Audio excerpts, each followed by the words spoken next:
Richard, you've written extensively about geopolitics in Southeast Asia and particularly about the conflict in the South China Sea. Now, my question to you was about the recent UN ruling, which ruled that China has no legal claims whatsoever to the South China Sea islands, and it was a sweeping victory. Now, will the ruling, in your opinion, make any difference at all to the conflict? Of course, one of the key findings was that China's historic rights claim to almost the entirety of the South China Sea has no basis in modern international law, that there's no consistency between China's historical rights doctrine on one hand and prevailing legal regimes. That was very clear. Nonetheless, remember, this court was formed under the aegis of the UNCLOS, and the UNCLOS has no mandate or jurisdiction over questions that relate to national sovereignty. So what the court was able to do was to compress China's historic rights and say that China cannot claim extensive claim to the entire seabed resources and fishery resources all across the South China Sea. In short, it cannot treat South China Sea as if it's a domestic lake just because perhaps their ancestors traversed that area. That is not, in modern international law, tantamount to expression of continuous and effective sovereignty. The UN arbitration panel did not take a position on who owns the disputed bits of the sea?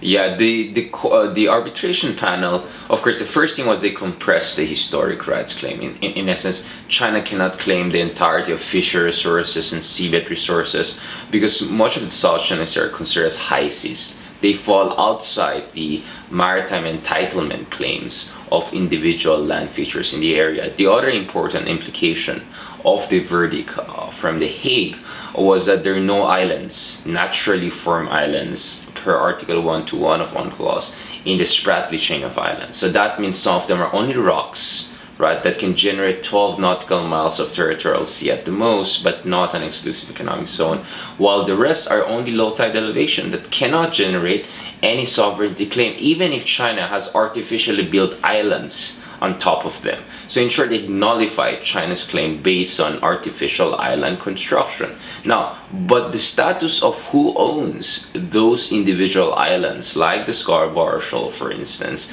that has not been resolved by this verdict. So this verdict is just one step in a journey of 1,000 miles to legally verify the validity of the claim. But I think among objective observers, particularly outside China, there is a consensus that China is definitely claiming well beyond what international law accords it. So we've got China, we've got Japan, we've got ASEAN. Everybody wants to protect their national interests and their sovereignty. Given how high the stakes are, do you think diplomacy will work? Right. I mean, first of all, I think using a metaphor in medicine, you have to first diagnose what is the problem. I think the problem we have in South China Sea is that in many ways it's a perfect storm. It marks the convergence of various unfavorable factors. I mean, one factor clearly is the rise of popular nationalism. Much more explicit in the case of China, because since 1992 China has introduced this patriotic education program which instills this sense of victimhood, instills this sense of grievance and this call for redressing the past atrocity against China. So it makes China feel that they have to amend for their past humiliations, and that makes them more aggressive than they should be. I think it's also the factor of ASEAN embracing a rising Chinese economic powerhouse. If you look at it, after 2002, you had the free trade agreement between China and ASEAN, and China rapidly transforms from a marginal economic player in the region, an isolated communist country, into the biggest trading partner of ASEAN, and perhaps soon even the biggest investment partner, foreign direct investment empowerment. So I think ASEAN was distracted by the very flowery, very the bright prospects in the economic realm, and I believe that continues to be a problem today. There's,